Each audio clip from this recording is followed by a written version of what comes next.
추동의 운명과 치료 방향. 경계선 성격 구조 내담자의 추동 발달에서 두드러진 특징은 전성기기적 추동, 특히 구강기적 공격성이 과도하게 발달하고 과도한 공격 욕구의 영향하에 전성기기와 성기기 목표의 특정한 병리적 응축이 있다는 것이다. 이러한 추동 발달은 경계선 내담자에 대한 치료적 접근과 직접적 연관성을 가진다. 파괴적이고 자기파괴적인 추동을 드러내는 가운데 성장과 발달에 숨겨진 잠재력이 있고 표면적으로는 파괴적이고 자기파괴적인 성적 행동처럼 보이는 것이 이후의 리비도 발달과 심화되는 대인관계의 뿌리를 담고 있을 가능성에 대해 치료자는 특히 기억해야 한다. 여기서 여러분이 추동이라는 말은 인스팅크라는 말을 표현했다는 걸 이해하세요? 본능 또는 욕동을 추동이라고 표현함으로써 여러분들이 잘 익숙하지 않은 단어로 느낄 거예요. 그래서 추동의 운명이라고 하는 건 instinctual vicissitude라는 이렇게 원어를 번역한 거죠. 이 사람의 본능이 어떤 편천을 어떤 모습으로 자꾸 변화해서 드러나는 것인지 이 얘기를 하고 있죠. 여기서 이분들에게 굉장히 중요한 얘기예요. 여기서 전성기기적 추동, 전성기기적인 어떤 욕동들, 특히 구강기적 공격성이 과도하게 발달, 그게 어그레션 문제라는 거예요. 어그레션이 특히 구강기적 오럴 어그레션 이 부분이 굉장히 중요한 역할을 해요. 이 경계선적 인격 구조에서 아주 핵심 문제. 이것은 경계선 인격 구조뿐만 아니라 정신병적 인격 구조까지를 그렇게 개념화할 수 있어요. 공격성의 문제다. 이 공격성을 소화해내지 못하고 있는 거죠. 그래서 이 공격성이 항상 잠재해 있어서 근원적인 문제가 공격성이, 그래서 어떤 면에서는 리비도 이론 가지고 해결하지 될 수 없는 부분이라고 봐요. 그래서 현대정신분석에서는 이건 러브의 문제가 아니라 헤이트리드의 문제다. 어떤 사랑의 문제가 아니라 미움의 문제가 해결돼야 된다 하는 거죠. 정신분열증 환자에 대한 현대정신분석의 개념은 그것은 러브의 이슈가 아니라 리비도의 이슈가 아니고 어그레션의 이슈다. 그래서 공격성의 문제, 미움보다 여기서는 사랑을 더 받고 싶어서가 아니라 미움을 어떻게 해결하지 못하는 데서 오는 것이 정신분열 현상이라고 보는데, 이건 어떤 경계선 환자에게도 동일하게 적용될 수 있을 거예요. 그래서 이분들을 돌보면서, 이분들을 잘 도와드리면서 가장 중요한 부분이 이 공격성이 어떻게 언어로 잘 표현될 수 있느냐. 그래서 이 공격성을 소화하지 못하면 공격성이 여러 모습으로 드러나죠. 심한 공격성은 경우에 따라서 자기의 정신의 기능을 파괴하는 사람들에게는 정신분열증으로 조울증이 아니라 여기서 우리 한국에서는 조현병이라고 그래. 조현병 형식으로 드러나는 게 이거의 펑션을 공격해버리는 거죠. 어그레션이 심한 경우에. 또 어떤 분은 액팅아웃으로 행동화로 드러나 버리죠. 또 어떤 분은 신체화로 드러나죠. 어떤 분은 이 공격성이 슈퍼이고를 강화하는 쪽으로 가면은 이분들은 슈퍼이고가 이고를 공격하는 양식으로 해서 심한 우울증으로 빠져버릴 수도 있죠.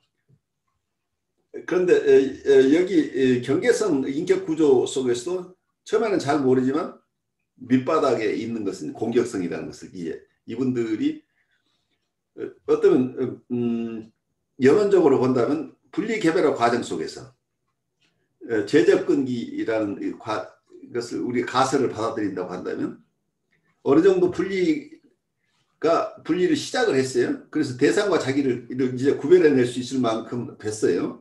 독립된 인격 구조로 향하고 있는데 분리해서 밖에 나가 보니까 밖에 두려운 게 꽤 많아요. 그래서 아이고 무서워 하고 돌아왔는데 어머니가 이 아이를 다시 좀 진정시켜서 좀 편안하게 안아주다가 다시 밖에 나갈 수 있도록 힘을 북돋아 주어서 아이가 독립할 때까지 계속해서 지원을 해줘야 되는데 어느 시점에서 부모가 너 enough is enough. 내가 너 지금까지 돌봐줬는데 지금부터는 더 이상 나에게 돌아오지 말고 너 알아서 해. 라고 했을 때 아이가 성숙한 그걸 수용할 만큼 이미 발달해 있으면 괜찮은데 아직은 충분하게 엄마로부터 지원을 다 받았다고 느끼지 않고 아직도 챙길 게 많아요. 엄마도 받아서 가야 될 게 너무 많은데 엄마가 여기서 냉정하게 거절했어요. 그 리젝팅 아브젝트로 경험을 할 때 이분들은 끊임없이 엄마에게 다가가지만 그렇지만 이 엄마는 나쁜 엄마예요. 그러니까 어그레션이 숨어 있잖아요. 자기를 거절하는 엄마라는 이 공격성, 이 원망이 가득하다는 얘기. 그래서 한쪽에서는 이게 분열되어 있죠. 좋은 엄마하고 나쁜 엄마 대상이 아직도 충분히 통합이 되어 있지 않으니까 대상을 만날 때 이상화된 대상 이미지를 투사하는 경우에 저분 참 좋은 사람이야 하고 다가가지만 어느 정도 관계가 되면 나쁜 대상 이미지가 또 투사가 돼버리죠. 그럼 저분은 저렇게 아주 나에게 친절한 것 같지만 결국 나를 버릴 사람이야 라는 이미지가 들어가 버리면 이 관계가 끊어질 수밖에 없죠. 그래서 냉원탕을 오가는 상황이 일어나 버린 거죠. 대상을 이상화했다가 순식간에 평가절하를 하는 이런 상황들이 일어나는 거죠. 그래서 이분들은 이 과도한 공격 욕구의 영향 하에서 전성기기와 성기기 목표에 특정한 병리적 응축이 있다.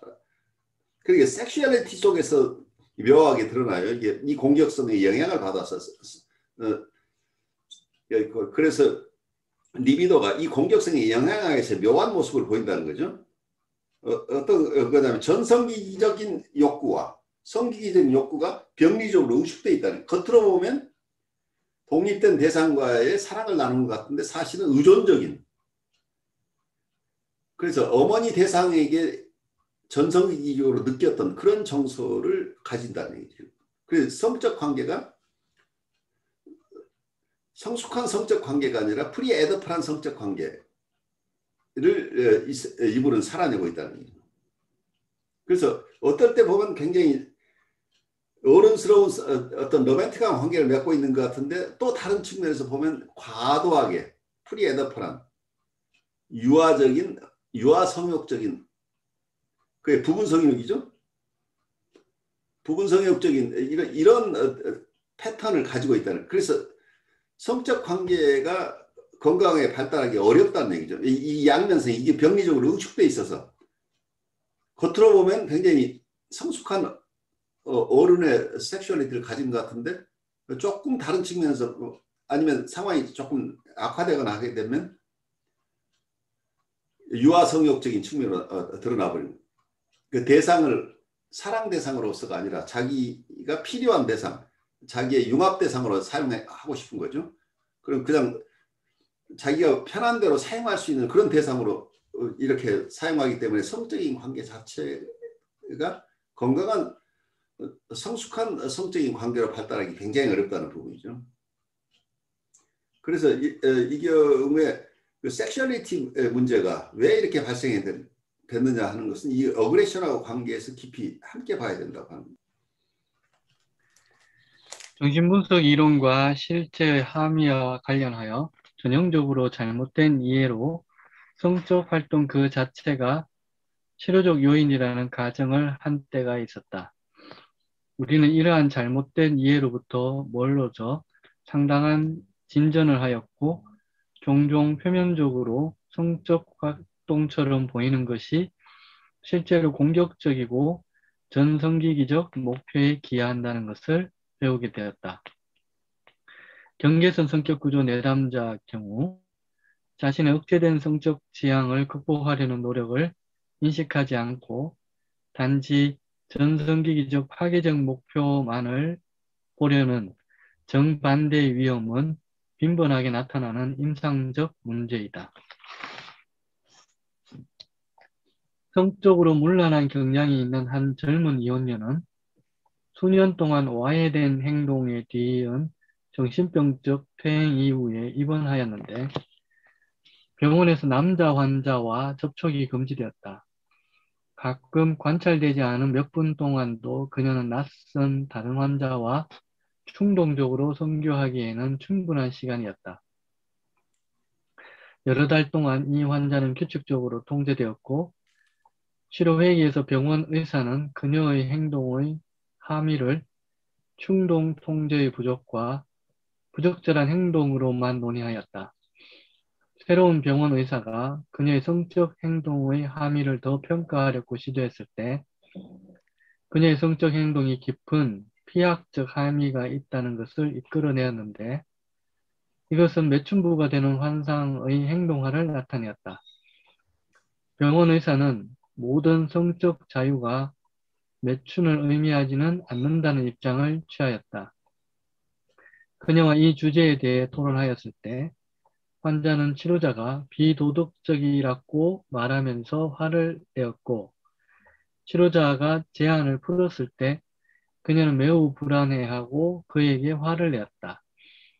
그녀는 도발적으로 몇몇 다른 환자와 성적으로 관여하였고 이 모든 것에 대해 병원 의사는 직면시켰는데 피학적 환상과 매춘부가 되는 패턴에 대해서 그리고 금지적이고 결합된 부모상을 나타내는 원시적이고 과학적인 초자아에 복종하는 것의 함의에 대해서였다. 그녀는 결국 한 환자와 좋은 관계를 수립할 수 있었고 사랑에 빠졌으며 2년 동안 관계가 지속되었다. 그리고 결국은 결혼을 계획하였다. 2년 동안의 후반부에 그들은 성관계를 가졌는데 그녀 인생에서 처음으로 한 사람을 향한 성적 느낌뿐 아니라 다정함을 가질 수 있었으며 이전의 행동과는 대조되게 임신이 되지 않도록 조심하였다. 병리적인 성적 행동 안에 있는 정상적이고 진보적 경향을 전성기적 목표에서 분리시키는 것은 말처럼 쉬운 것은 아니다. 이것은 이런 내담자와 작업하는 심리치료자에게 지속적 관심사가 되어야 한다. 이 케이스에서도 어떤 굉장히 성적 행동으로 드러나는데 이게 컨버그는 좀 두 측면을 보고 있는 것 같아요. 우리의 병리적인 측면도 있지만 발달을 향한 움직임이라고 볼 수도 있다. 이 두 가지 측면인데 너무 병리적인 측면만 바라보지 말고 건강하게 발달을 하는 측면도 북돋아줄 필요가 있지 않느냐. 그래서 두 의사를 좀 비교해서 얘기를 하고 있죠. 근데 이렇게 성공적으로 결과가 올 수도 있지만 오히려 더 파괴적인 결과가 올 수도 있겠죠. 그래서 쉽지 않은 거죠. 그러니까요. 어떻게 치료를 했길래 이렇게 좋아졌을까가 궁금해요. 그 부분 생략되어 있기 때문에. 너무 생략되어 있죠. 네. 이분이 계속 액팅아웃을 계속하는 상황으로 가버릴 수도 있는데 여기서 이제 정상적인 성적 만족, 건강한 그 성숙한 성애적인 관계로 발달을 한다고 하는 것을 그래서 발달 목표로 향해서 이 목표가 에임 자체가 건강한 모습으로 드러나도록 파괴적인 목적으로 사용되지 않고 건강한 사랑 관계로 발달할 수 있도록 도와줬다. 그래서 어떤 옛날 얘기 듣는 것 같죠? 이렇게 어려웠대. 나중에 잘 만나서 잘 살게 됐어. 이제 이런 페어리테일 같은 거죠. 네. 근데 어떻게 해서 그런 변화가 일어났는지를 우리가 그대로 추적하기는 좀 쉽지는 않은 케이스죠. 그 앞부분에서 그 이제 구강기적 공격성이 과도하게 발달했다 그랬는데 구강기적 공격성이 발달했다라는 거는 어떤 증상으로 나타날까요? 그러니까 구강기적 공격성이 발달됐는데 그 증상이 상담 현장에서는 어떻게 나타날까요? 그러니까 뭐 그것이 예를 들면 뭐 비난이나 그 치료자를 향한 어떤 평가절하를 하면서 비난을 한다거나 뭐 이런 쪽으로 나타나는 건가요? 아니, 그러니까 뭐 대상을 향한 비난, 자기 주변에 있는 사람들에 대해서 비난한다거나. 그러니까 이제 뭐, 전이 관계에서 본다면 네, 아이가 어머니하고 관계에서 젖먹이 아이가 처음에는 엄마의 젖을 잘 빨지만 어느 시점에 가면 이가 나면서 어머니의 젖을 깨무는 그런 후기 발달 단계가 있죠. 네. 그런데 보통 경우는 엄마가 이 과정을 슬기롭게 잘 넘어갈 수 있는데 어떤 아이는 거기에서 그 시점에 매여 있다고 하는 것은 어떤 의미를 가질까요? 그때 그 공격성을 그대로 지금 어른이 돼서 가지고 있다고 한다면 엄마의 젖을 물어뜯고 싶은 욕구가 숨어 있다는 거예요.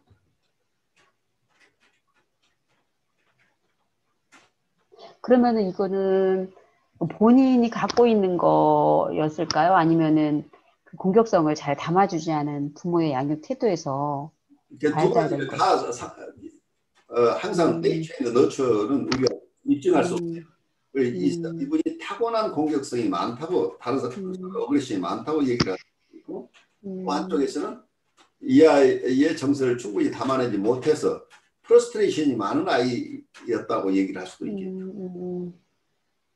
그렇지만 이때 자연이 발달하는 과정 속에서는 아이들이 엄마를 젖을 깨무는 게 원인이 뭐건 아이가 그냥 누구나가 그 과정을 거칠 수 있을 텐데 그때 그것을 과도하게 부모가 어그레시브하게 받아버리거나 애를 혼내거나 야단치거나 그래서 잘 안아주지 않고 이 시간을 지난다고 한다면 이 지점에서 머물러 있을 수밖에 없는 상황이 될 수도 있겠죠. 엄마는 나를 안 안아줬어. 난 엄마 싫어, 미워 하는 정서가 무의식 중에 계속 남아있을 수도 있잖아. 그래서 그 보면은 제가 이제 이런 아이들을 이렇게 만나보면은 다 자기 주변에 부모님을 비롯한 그, 그 대상들을 다 이렇게 그 비난하고 자기에게 피해를 준 가해자로 만들어 버리더라고요. 그렇죠. 근데 그렇게 특히 이제 부모님에 대해서 더, 그러니까 그 부모님에 대한 어떤 그 미움이나 뭐 비난이나 막 불만이나 이런 것들을 막 쏟아내는 거를 이렇게 보게 되는 것 같거든요. 그러면은 이게 어떻게 보면은 그 공격성을 언어로 이야기한다라는 거는 이제 늘 교수님 말씀하시듯이 그, 그게 자연스러운 현상인지 아니면 또 다른 어떤 억압이나 이게 지금 경계선 환자들은 거의 억압을 잘 안 하잖아요. 투사를 많이 그렇죠. 활용하죠. 억압을 안 하는데 분열되어 있는 거죠. 그런데 어느 순간에 네, 환경이 바뀌면 이게 드러나죠. 그 억압된 게 네, 아니기 때문에 쉽게 드러나는 거죠. 그래서 음, 그래 억압을 사용하는 사람은 웬만해서는 자기가 소화하고 아주 정말 힘든 경우에 이게 무의식에 튀쳐나오는데 이분들은 의식 네, 속에 사용하잖아요. 그렇죠. 억압이 아니고 이게 분열이라고 하는 게 해리되어 있는 상태는 이분들은 당당하게 이 정서를 사용하는 거예요. 음, 어쩌다가 이게 공격성이 튀어나오는 게 아니고 자기 스스로가 비난받는다고 느끼거나 열등감을 느끼거나 이런 상황에서는 바로 대상에 대한 공격적인 행동을 하게 되는 거죠. 액팅아웃이 일어나는 경우들이 많은데. 그러니까 판타지 속에 아이디얼라이즈드 대상이 된다고 하는 것이 위험해요. 그건 지나치게 허구적인 이상적인 대상이 된다는 게 경계성 환자에게 원시적 이상화가 된다는 게 그런 의미죠. 현실하고 전혀 상관없다기보다는 현실보다는 훨씬 더 큰 존재, 아무 무결점인 대상으로 만들어내버리는 거니까 결국은 여기에 걸맞는 사람은 세상에 없기 때문에 반드시 실망하게 되고 그래서 다시 평가절하 될 수밖에 없죠. 우상을 만들어 놓은 우상은 땅에 떨어져서 결국은 동상을 치워줘야 되는 거죠. 어쩔 수 없이. 그래서 이분들은 오늘은 굉장히 선생님에게 따뜻하게 느끼고 그리고 잘 커뮤니케이션하고 선생님 도움을 잘 받았다고 느끼는데 그 다음날 세션에서는 전혀 다른 모습으로 드러날 수 있는 어떤 자극이 있으면 엊그제까지 그렇게 좋던 선생님이 정말 미운 대상이 되어버리는 거죠. 그러니까 당연히 자기는 거기에 대해서 자기 공격성을 드러내는 게 조금 더 부끄러운 게 아니에요. 그러니까 내가 사랑하던 대상, 내가 지금까지 가졌던 정서하고 지금 가지는 정서가 서로 상충된다는 거, 그 갈등에 대해서 별로 신경 쓰지 않아요. 내가 좋은 선생님을 어떻게 내가 공격할 수 있어, 이런 게 아니란 말이에요. 왜냐면 좋은 선생님은 어제까지 선생님이고 오늘은 나쁜 선생님이에요. 이게 통합되지 않은 대상이라는 얘기. 그러니까 이건 억압될 필요가 없잖아요. 나쁜 대상을 만났으니까 자기가 나쁜 대상은 내가 컨트롤을 해야 되는 상황이잖아요. 그래서 자기는 정당해요, 항상. 그런데 인격 통합이 된 류아티 관자의 경우에는 선생님이 오늘 나한테 조금 섭섭하긴 하시지만 좋은 뜻이 또 있을 수도 있으니까 라고 하면서 리플렉션 하기 때문에 이 어그레션이 바로 행동화 되거나 지나치게 격렬하게 튀어나오지는 않는다는 얘기죠. 그러면은 이제 이렇게 갑작스러운 평가절하나 이런 것들 안에 이런 구강기적 공격성이 그렇죠. 이제 나온다라는 얘기네요. 그 안에 포함됐다라는 얘기네요. 그렇죠. 네. 이 사람한테 인격으로 통합되지 못하고 있는 이 공격성들이죠. 네. 그리고 전성기기적 그런 어떤 성애적인 부분으로 이제 증상이 나타난다고 했는데 그것이 이렇게 맞물리는 지점이 오이디푸스하고 이렇게 연결되는 그 나이라서 그런가요? 보통 부대개별화가 한 24개월부터 보잖아요. 16개월부터나 24개월? 보통 우리가 에디푸스 컴플렉스 뭐 3세에서 5세 3세에서 5세라고 보면은 그러면은 그런 시점이 맞물려서 그런 건가요? 그러니까 성인이 됐다고 하지만 처음에는 분리개별화 시점에서 문제가 생겼다고 한다면 한 해에서 첫 두 해 사이에 일어나는 일이잖아요. 그렇지만 그 시점에 머물러 있지 않고 계속 이 아이는 사춘기도 지나고 성인이 돼 나가잖아요. 그러니까 새로운 경험들을 하면서 일정한 부분 불안정한 프리에더프란 경험을 가진 채로 에디푸스 컴플렉스 기간을 지나잖아요. 남근기도 지나고 잠재기도 지나면서 일정 부분 성애적인, 그러니까 건강한 부분, 그러니까 에디푸스 부분의 어떤 정서도 가지고 있지만 바닥이 취약하기 때문에, 그러니까 한 성숙한 성애적인 이런 부분까지 발달이 충분히 되지 않지만 그렇다고 어린아이는 아니기 때문에 외향적으로는 어떤 성숙한 섹슈얼리티처럼 보이는 부분을 가지고 있다는 얘기죠. 그래서 성적인 부분이 있다는 얘기죠. 그래서 저희 내담자 같은 경우는 이제 이 남자친구에 대해서 완전한 엄마상을 기대하더라고요. 바로 그러니까 엄마처럼 다 해줄 것을. 바로 이게 그러니까 엄마한테 요구하는 이상화된 부모 원상을 이 남자친구한테 다 기대를 하고 의존하더라고요. 바로 그러니까 이 에임이라고 하는 거죠. 우리가 본능 이론에서는 대상이나 오브젝트가 있고 그 에임으로 그 대상에게 무엇을 어떻게 라는 거죠. 어떤 관계. 그래서 어떤 목적을 이룰 것인가 하는 것이 이 에임인데 이 에임 부분이 전성기기적이라는 얘기죠. 네네. 그 성기기에 걸맞는 게 아니고 그 독립된 대상하고 관계에서 전성기기적. 전성기기라는 말을 알아들으셔야 된다는 얘기예요. 목표가 전성기기적이다. 목표가 전성기적. 그러니까 전성기기적에 결핍된 것을 채우려고 하는 그런 목표다. 그렇죠. 이런 바로. 거죠. 알겠습니다. 그게 채워지지 않으면 엄청난 공격성이 바닥에 깔려 있잖아요. 그럼 대상을 파괴하고 생기라는 거죠. 그러니까 내 기대를 맞춰주지 못하는 나쁜 대상을 만나면 폭발하는 거잖아요.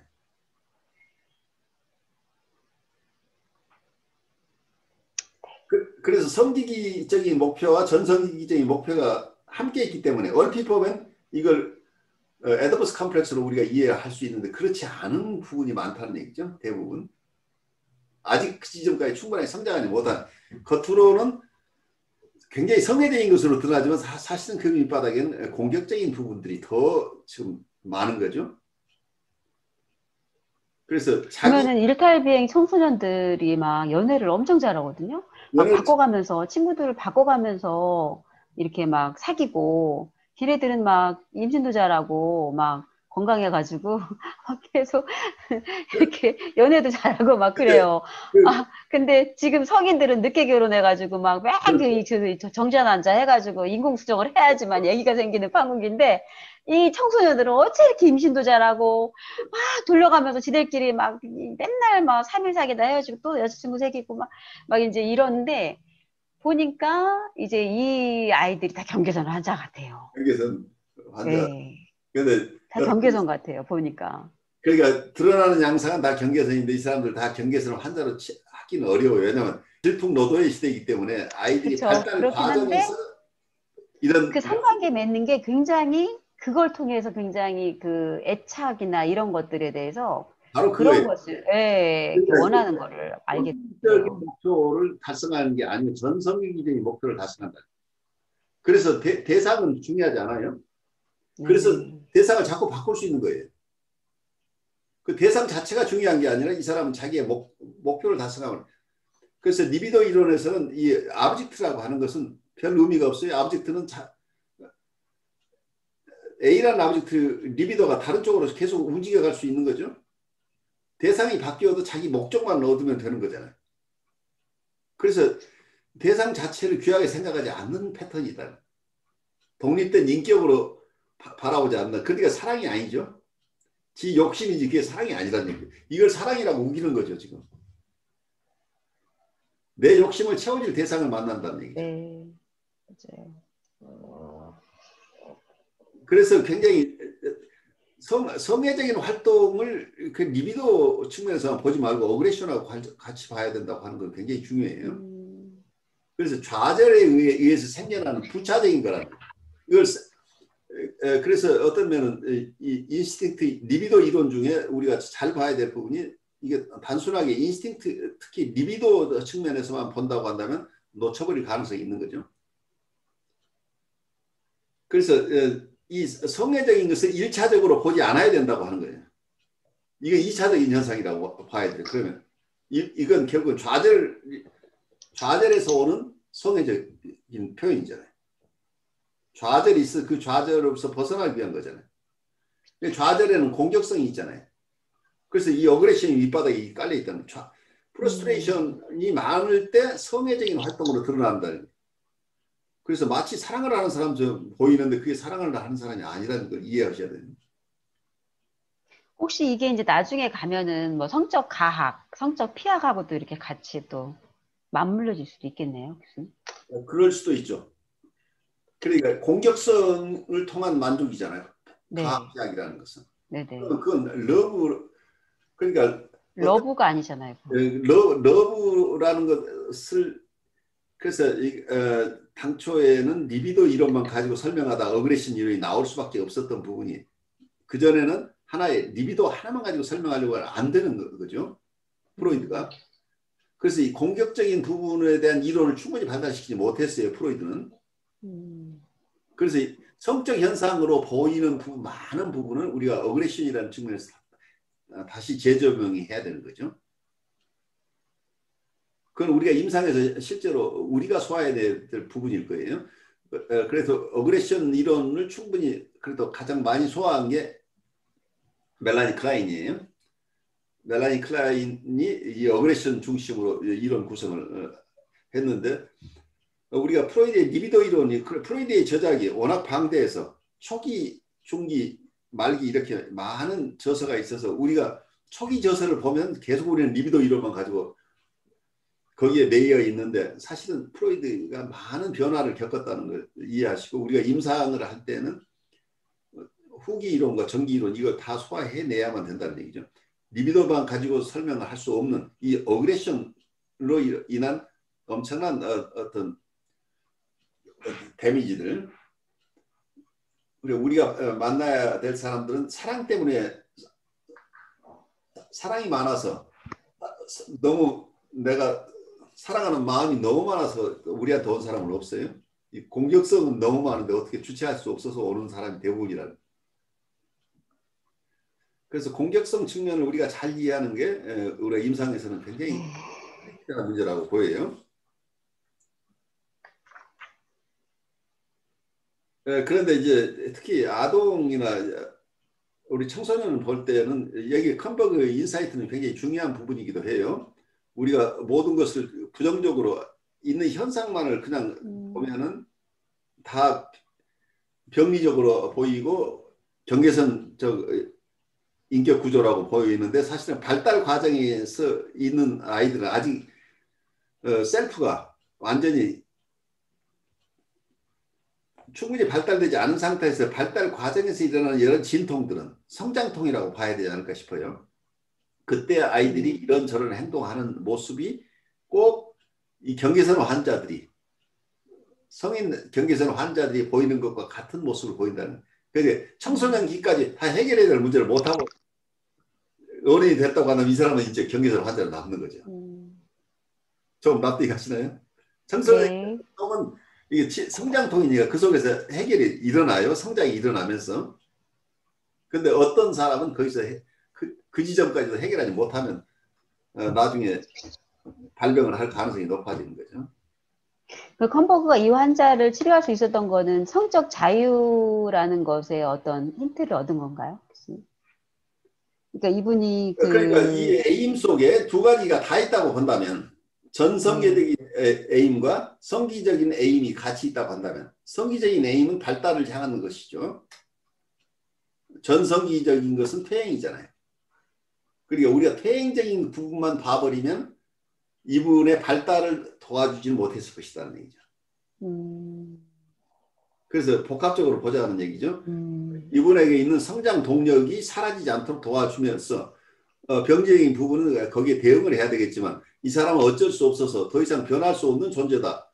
이분은 병리적인 것이다고만 피어리에도 찍지 말자는 얘기죠. 이 사람 안에 있는 잠재력, 특히 성기기적 발달을 향해서 움직이고 있는 이 사람의 어떤 역동의 변화를 조금 주시해야 돼. 발달 과정이 있다고 하는 측면을 높이 사지 않았을까 싶어요. 아직은 미발달한 부분을 발달시켜주는 역할도 중요하다. 이렇게 볼 수 있겠죠. 네. 그렇지만 이분이 충분하게 설명하지 않아서 잘은 모르겠어요. 이건 추측할 뿐이에요. 치료 방법에 대한 부가적 언급. 이러한 특정 형태의 표현적이고 정신분석 지향적 심리치료는 고전적 정신분석과는 다른 치료 접근이다. 여기에서는 전이신경증이 완전히 발달되는 것을 허용하지 않고 해석만으로 전이가 해소되지 않는다. 이것은 무의식적 요인이 고려되고 특히 부정적 전이와 병리적 방어를 일관되게 작업하는 데 초점을 둔다는 점에서 표현적 심리치료 접근이다. 기법 변형이나 기법의 수정이 전이 행동화를 통제하는 데 필요할 때 사용된다. 이러한 변형 중에 몇 가지는 치료 과정 중에 해소되지만 모두를 그렇게 하는 것은 가능하지도 않을 뿐만 아니라 바람직하지도 않다. 또한 이 접근에는 분명히 지지적 요소의 함의가 있다. 우선 치료 상황의 조정인데 치료자는 필요한 구조화의 일부로 이것을 수행해야 한다. 치료 빈도, 시간 밖에서의 접촉에 대한 허용 내지는 제한, 내담자가 자신을 표현하는 데에서의 제한, 이 모든 것이 치료에서 요구되는 것으로서 변화될 수 있는 요인의 예로 볼 수 있다. 두 번째로 치료자의 의사소통에서 현실의 명료화가 중요한 영역을 차지한다. 그리고 이러한 상황에서 직접적 제한과 함축적 충고를 주는 것을 피하기는 어렵다. 여기에서 보시면 여기에서는 정말 일정한 지침을 주는 게 아니에요. 굉장히 이분들을 정신분석적인 원래의 기법만 가지고 치료할 수 없어서 여기에는 여러 가지 변형이나 기법의 수정이 필요하다. 그런데 특정 환자에게 여러 가지 변형이나 수정의 예를 여기 제시하고 있어요. 근데 우리가 만나는 환자에게 모두에게 이걸 적용하라는 게 아니에요. 그래서 우리가 교과서만 보고는 우리가 트레이닝이 안 된다는 얘기가 이러이러한 가능성이 있는 여러 기법이 있는데 이런 기법을 내가 만나는 내담자에게 다 적용한다면 이건 정말 형편없는 결과가 돼버리죠. 그중에 불가피하게 수정해야 될 부분을 한정적으로 이렇게 필요할 때 수정할 필요가 있겠죠. 만약에 경계선적인 인격 구조라는 것을 하나의 원형이라는 융의 개념으로 우리가 대입을 해본다면 그 원형이 어떤 폼은 어떤 형식은 그런 내담자가 경계선적인 모습을 보이는 이런 내담자는 많이 있는데 구체적으로 어떤 그 원형의 파생물 구체적으로 드러난 이 사람은 어떤 경계선 내담자인가는 각각 다르다는 거예요. 그러니까 내가 10명의 경계선 내담자를 만난다면 이 10명의 경계선 내담자는 경계선 내담자라는 것 때문에 공통적인 부분이 있긴 하지만 실제로 어떤 부분에서 경계선인가 실제 그런 어떤 경계선 내담자의 모습을 그런 경계선 내담자에게 보이는 전형적인 어떤 형식은 우리가 식별할 수 있는데 그럼 구체적으로 어떤 부분에서 지금 데미지가 있어서 구체적으로는 지금 이분은 어떤 부분에 여러 어려움들을 드러내는데 그 드러내는 어려움들이 각각 사람마다 다르다는 거예요. 어느 한 사람에게서는 괜찮은 부분이 다른 사람에게서는 치명적으로 어려운 부분이고 각각 다르기 때문에 우리가 이름에 속지 말아야 경계선 내담자가 같은 내담자가 아니라 경계선 내담자는 그 하나의 그룹을 지칭하는 추상어일 뿐이에요. 그 추상적인 네임에 속으면 우리가 큰 실패를 하는 거죠. 그 이 추상적인 내용을 한 경계선 내담자에게는 이러이러한 치료 기법이 있다고 교과서에 배웠다고 그래서 내가 만나는 구체적인 내담자를 이 기법을 다 적용한다고 큰 사고가 난다. 그래서 치료에서는 구체적으로 내가 만나는 내담자를 바르게 이해하는 것이 급선무라는 얘기예요. 그러면 그 다음에 어떤 부분이 이게 이분을 해석으로 도울 것인지 이모셔널 커뮤니케이션으로 도울 건지 어떤 치료 방향이 있는지 이런 것은 그 다음이 얘기를 하는 거예요. 내가 어떤 부분에 굉장히 능하지만 이 사람한테 이제 맞지 않은 것이라고 한다면 아무 의미가 없죠. 그래서 이분에게 도움이 될 수 있는 것이 어떤 접근인가 하는 것은 우선 이분이 어떤 분인가 스스로 드러낼 때까지 우리가 기다려줘야 된다는 얘기죠. 이분이 나는 이런 사람이야라는 것을 의식적이고 무의식적인 드러내야만 내가 이 사람을 알게 되고 그러면 이분이 정말 꼭 필요한 것이 무엇이라는 것을 내 무의식이 거기에 대응할 수 있을 텐데 이런 과정을 거치지 않고 내가 미리 판단해서 이분은 경계선 내담자니까 이분은 이거 필요할 거야 라고 내가 미리 접근해서는 안 된다는 얘기죠.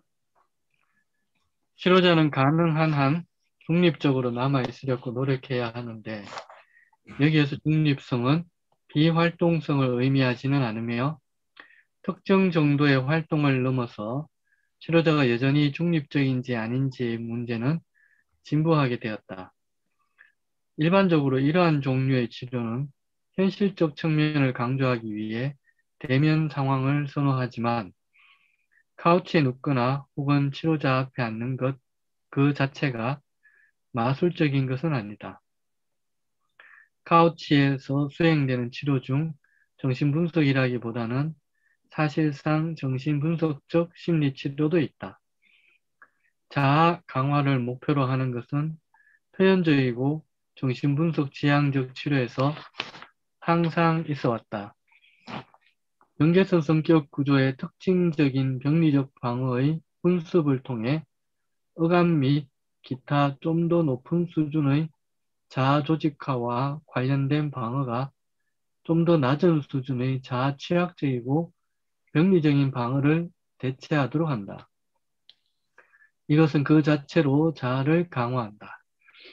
갈등 해소는 부분적이지만 때로 이러한 종류의 치료적 접근으로 많은 것들이 달성될 수 있다. 한 가지 매우 중요한 마지막 질문이 남아있다. 치료 초기부터 이러한 내담자가 분석이 가능한가 아니면 일종의 예비 심리 치료 기간 후에 가능한가? 이와 관련된 견해 차이는 앞서 문헌개관에서 언급되었다. 경계성 성격 구조를 보이는 많은 사람 중 어떤 내담자는 표현적이고 정신분석 지향적 치료 접근에서 별다른 이득을 얻지 못한다고 필자는 제안한다. 그리고 수정되지 않은 정신분석이 처음부터 치료로 선택되는 경우가 있다. 이것은 자기애성 성격 구조를 가장 전형적으로 보이는 내담자에게 특히 해당된다. 이러한 내담자는 타인과의 상호작용에서 지나치게 자기를 언급하고 사랑받으려는 요구가 많으며 특히 다른 사람에게 칭송받으려고 한다. 그리고 매우 부풀려진 자기 개념과 타인에게 과도하게 많이 받으려는 것 간의 명백한 모순을 보인다. 피상적으로 이러한 내담자는 심하게 퇴행되지 않은 것처럼 보이고 몇몇은 사회적으로 잘 기능하는 것처럼 보일 수 있다. 이들은 보통의 경계선 성격 구조 내담자에 비해 충동 통제를 훨씬 잘한다. 이들은 꽤 성공적이고 효율적일 수 있다. 단지 피상적으로 보이는 정서 생활을 좀 더 날카롭게 보면 타인에 대한 정상적 공감의 부재, 타인으로부터 받는 것 말고는 삶의 즐거움이 상대적으로 빈곤한 것, 거대 환상, 시기심, 착취적인 방식으로 타인을 무시하고 조종하는 경향의 조합이 드러난다. 이러한 내담자는 이 책에서 제안된 치료적 접근을 사용하여 전이에서 갈등을 활성화하기가 매우 힘든 병리적 성격 구조를 가지고 있다. 이들 중 많은 내담자는 과도한 퇴행 없이 보존적 정신분석을 참아내는 것처럼 보인다. 이들 중 몇몇은 불행하게도 분석 상황을 감내할 뿐만 아니라 전이에서 그들의 경직된 성격적 방어를 활성화하려는 어떠한 노력에도 극단적으로 저항한다. 어니스트 티초는 영웅적 적응증으로 불릴 수 있는 정신분석 치료가 적절한 집단이 존재한다고 주장하였다. 이 적응증은 정신분석이 도움이 될지는 다소 의심스럽지만 정신분석 이외에는 어떠한 치료도 물론 도움이 되지 않는 그런 내담자를 가리킨다. 자기애성 성격이 이러한 집단의 일부이다. 정신분석이 이러한 내담자를 위해 택할 수 있는 치료라고 느끼는 다른 저자들이 있는데 이들이 이러한 내담자와의 역동과 분석에서의 기법적 어려움을 이해하는 데 결정적으로 기여하였다. 경계선 성격 구조 내담자 각각은 진단적 검토 동안에 분석 가능성이 고려돼야 하고 모든 부적합성이 조심스럽게 평가된 이후에야 비로소 정신분석이 거부되어야 한다. 이 장은 경계선 성격구조 내담자의 일반적 심리치료 방향을 개관하려 하였다. 이러한 개관은 일련의 고정된 규칙으로 잘못 이해되거나 어쩔 수 없이 개관의 포괄적 성질 때문에 너무 일반적으로 볼 수 있는 위험도 있다. 이 개관이 경계선 내담자와 작업하고 각 내담자가 보이는 복잡한 치료적 주제를 잘 알고 있는 치료자에게 전체적인 참조의 틀로 기여하기를 바란다. 여기서 어떤 컨버거도 굉장히 조심스럽게 얘기를 하고 있죠. 자기가 이렇게 막 종합해내서 이렇게 일반적인 스테이트먼트를 하고 있는 것 자체가 고지것대로 들었다가 위험하다는 얘기를 본인이 스스로 하고 있어요. 그래서 이 개관의 포괄적인 성질 때문에 너무 일반적으로 볼 수 있는 위험도 있다. 그러니까 이대로 내 내담자는 다 이런 사람이야 라고 함부로 접근해서는 안 된다는 얘기죠. 그래서 우리가 이론만 가지고는 정신분석이나 라이프 코칭을 우리가 배워낼 수 없는 이유가 이것 때문이에요. 임상을 통해서 결국 실제 대상들을 만나면서 그 속에서 실패하고 성공하고 하는 것들을 그 경험을 통해서 우리가 성장해 나가는 거죠. 여기서 경계선 인격 구조라는 개념은 컴버그의 독특한 하나의 개념정의예요. 컴버그가 자기가 스스로 제안한 하나의 데피니션이죠. 그래서 성격이 여러 다양한 성격을 가진 사람, 어떤 분열적인 성격 또는 패러노이드한 성격 또는 옵세시브한 성격, 어떤 의존적인 성격, 여러 성격 유형들이 있는데 이 성격 유형들 중에 어떤 이분의 병리의 정도나 구조나 그 내적 대상 관계 이런 여러 가지를 감안해서 그리고 또 이 자아의 강도, 자아의 발달 상태 이런 걸 종합적으로 바라보고 내적 대상 관계는 또 어떤가 이런 여러 가지 것을 감안해서 하나의 그룹을 만들어서 생각하고 있는 거죠. 여기서는 경계선적 인격 구조라는 개념을 사용해서 경계선적 인격 구조를 가진 분들 이게 하나의 큰 범주를 만들었죠. 그 안에는 굉장히 다양한 성격 유형도 있고 그리고 이분들이 가지고 있는 증상의 정도는 각각 다르고 다양한 증상들을 포함하고 있는 그래서 아주 큰 망이에요. 이 큰 망을 쳐놓고 그중에 공통적인 부분을 가지고 우리에게 도움을 주고 있어요. 그래서 이거 자체는 굉장히 중요해요. 하지만 구체적인 임상에서는 이 대상들을 각각 개별화해서 봐야 된다는 거예요. 이제 사과나무의 키가 평균 2m라고 한다면 딱 2m짜리 사과나무를 찾을 수는 거의 없어요. 3m짜리, 1m짜리, 1.5m짜리 각각 다양하다는 얘기예요. 그래서 이 사과에 대해서 만약에 2m짜리가 표준이라고 하면 그 표준에 맞는 것을 여러 가지 서술을 하는데 이걸 내가 1m짜리나 3m짜리에다 그대로 적용해서는 안 된다는 거죠. 그래서 어떤 일반화나 보편화가 굉장히 과학적으로 지식을 넓히는 데 도움이 되긴 하지만 또 구체적인 대상을 돕는 데는 이게 방해가 될 수 있다는 걸 이해를 하셔야 돼요. 그것은 하나의 내가 이 구체적인 대상을 이해하는데 나에게 도움을 주는 정보일 뿐이에요. 그런데 그걸 기반으로 구체적인 대상을 우리가 만나서 나는 거기에 필요한 지식을 내가 얻게 되는데 이 부분에 많은 분들이 헷갈려 하는 거죠.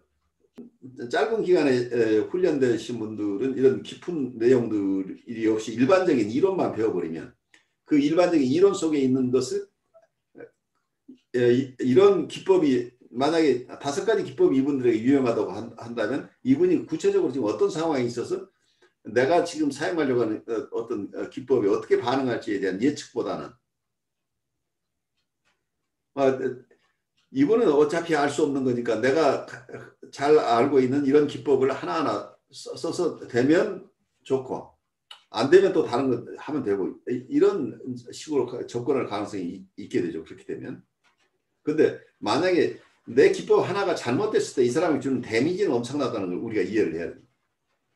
그렇기 때문에 우리가 그냥 시험 대상으로 삼을 수 없다는 거예요. 우리가 만나는 대상들은 굉장히 연약한 분들이기 때문에 위험한 상황에 우리가 빠뜨리지 않아야 될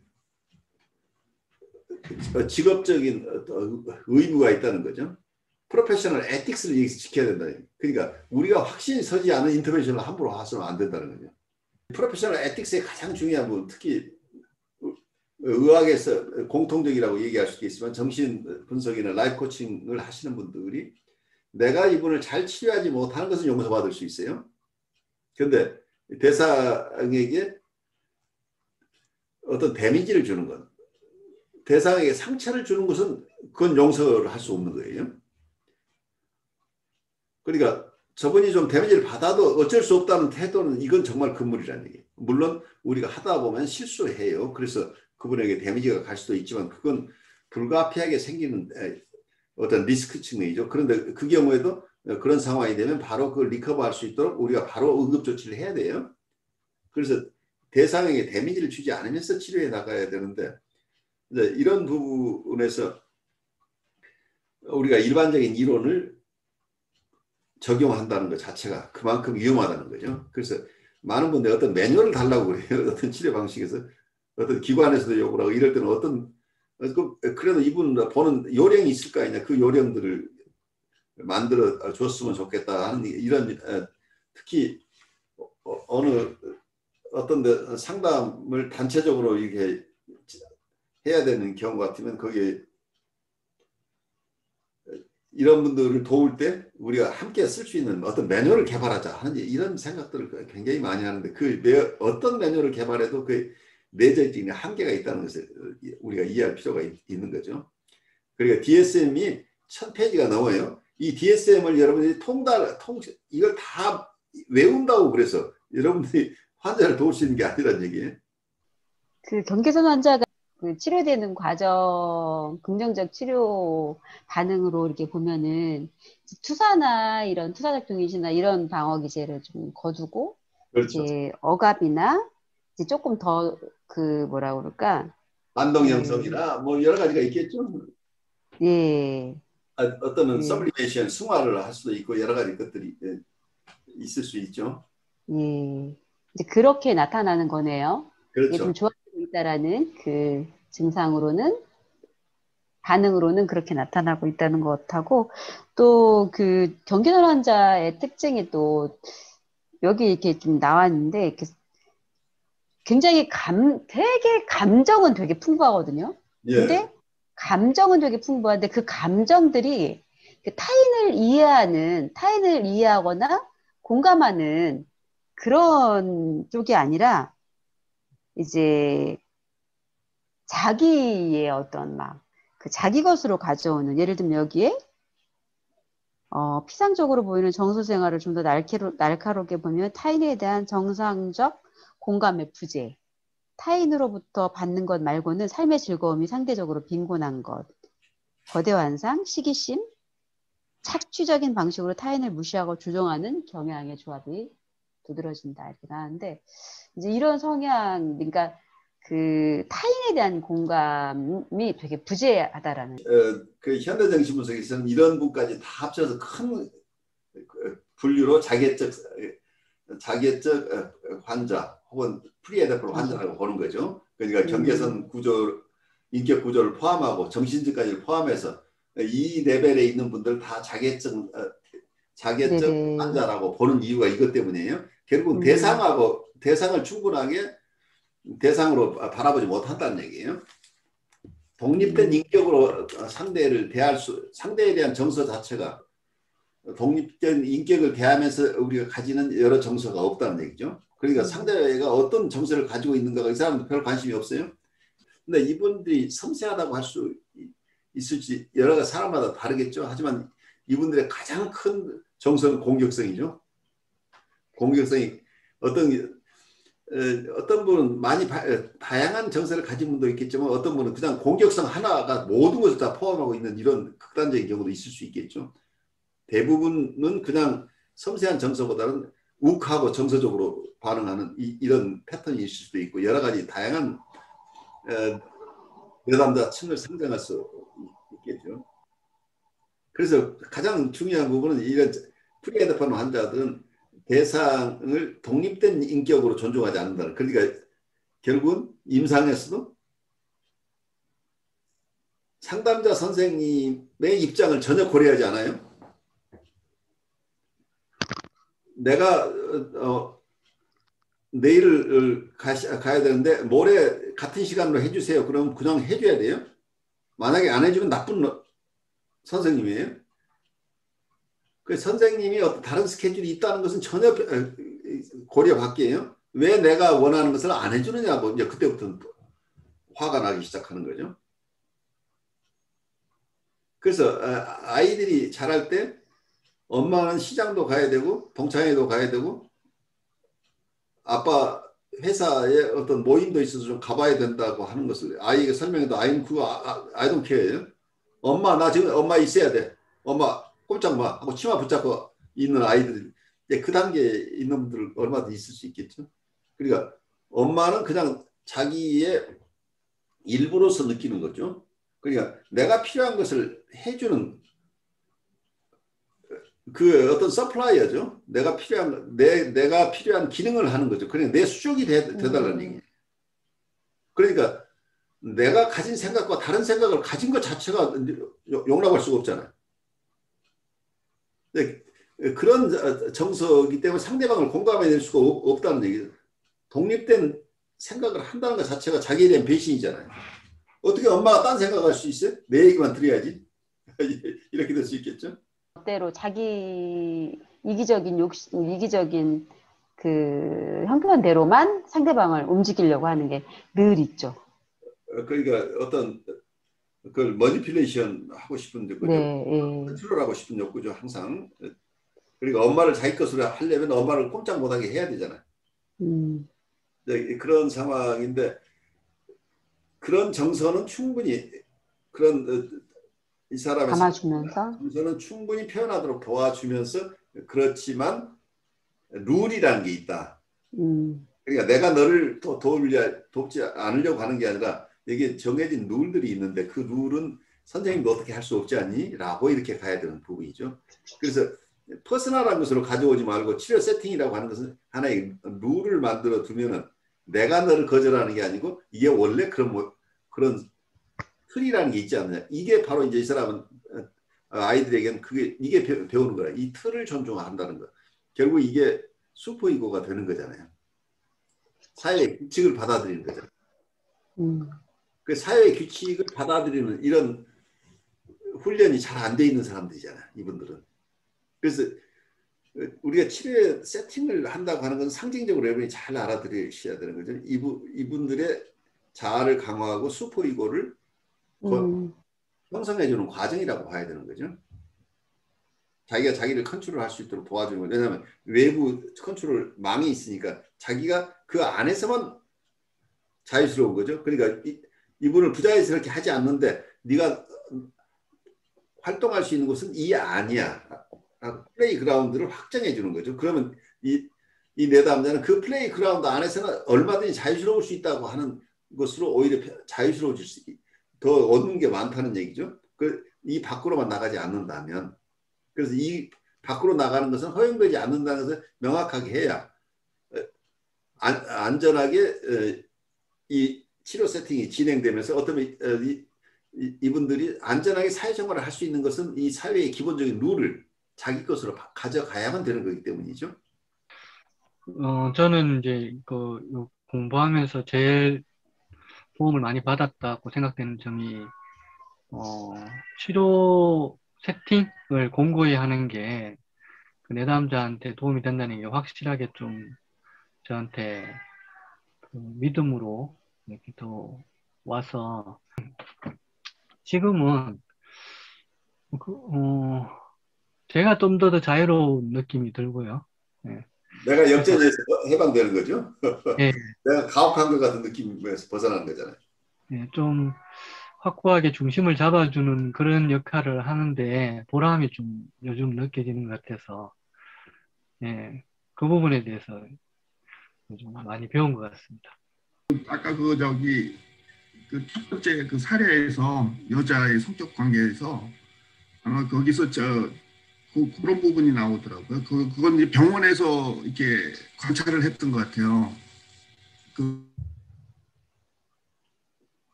치료자 관계하는 사람들하고도 많이 그런 걸 한 걸 관찰한 상태에서 직면을 해줬다고 이렇게 나오는데 그런 것 같아요. 그 환자의 상태를 그렇게 정확하게 이렇게 관찰하고 오랜 시간 관찰하고 있을 때 그렇게 직면을 딱 해주면은 그게 치료가 되지 않는가 하는 생각과 아니면 그게 이제 상담자에서는 어떻게 그렇게 직면까지 해줄 수 있는가 그 과정이 어떻게 되는가 하는 거 좀 고민했던 것 같은 생각이 들었습니다.